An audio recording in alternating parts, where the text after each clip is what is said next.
हर इंसान के अंदर एक उजाला होता है, लेकिन जिंदगी की आंधियां कभी कभी उस उजाले को ढक देती हैं। आज मैं आपको एक ऐसी कहानी सुनाने जा रहा हूं जो न सिर्फ आपके दिल को छुएगी बल्कि आपके भीतर की रोशनी को फिर से जलाएगी। एक छोटे से गांव में आरव नाम का लड़का रहता था। गरीब परिवार, टूटी झोपड़ी, लेकिन आंखों में बड़े सपने।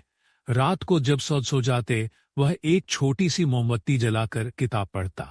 एक दिन पिता ने कहा, बेटा ये मोमबत्ती बहुत महंगी आती है, हर रात इसे मत जलाया कर। आरव चुप रहा, लेकिन उस रात भी उसने मोमबत्ती जलाई। मोमबत्ती की लौ जैसे उससे कह रही थी, अंधेरे से डरना नहीं, मैं छोटी हूं लेकिन उजाला कर सकती हूं। उसने मन में ठान लिया, जब तक मेरे सपनों की लौ बुझ नहीं जाती मैं हार नहीं मानूंगा। समय बीता, आरव शहर गया। पढ़ाई के लिए नौकरी भी करनी पड़ी। दिन भर काम, रात में पढ़ाई, और कई बार पेट खाली रह जाता। लोग कहते, अरे तू क्या कर लेगा गांव का लड़का होकर। कई बार उसकी हंसी उड़ाई गई, कई बार उसे नीचा दिखाया गया, लेकिन हर रात वह वही पुरानी बात याद करता, अंधेर से डरना नहीं।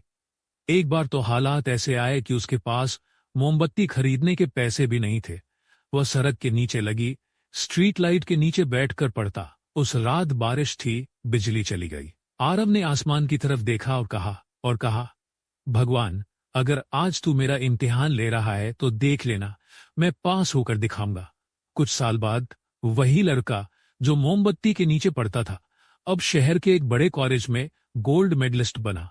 जब वह स्टेज पर खड़ा था, उसे सामने भीड़ दिख रही थी, लेकिन उसकी आंखों में सिर्फ वह मोमबत्ती थी जो कभी अंधेरे में जलती थी और आज उजाले का कारण बन गई।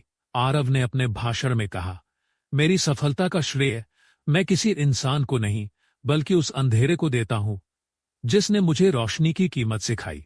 जीवन में हर किसी के भीतर एक लौ होती है, कभी वह बुझने लगती है, कभी धुआं देती है, पर अगर तुम विश्वास रखो तो वह फिर से जल उठती है। ये कहानी सिर्फ आरव की नहीं, यह कहानी हम सबकी है। हम सबके भीतर एक मोमबत्ती है जो कहती है, थोड़ा और रुक जा, थोड़ा और रुक जा, थोड़ा और सह ले, क्योंकि सुबह बस आने ही वाली है।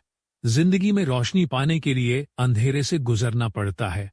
हार मत मानो, क्योंकि कभी कभी आखिरी कोशिश ही सफलता की पहली सीढ़ी होती है। अंधेरा चाहे जितना गहरा हो, अगर भीतर की लौ जल रही है तो कोई भी ताकत तुम्हें रोक नहीं सकती। अगर यह कहानी आपके दिल को छू गई हो तो कमेंट में लिखिए, मैं अपनी लौ नहीं बुझने दूंगा।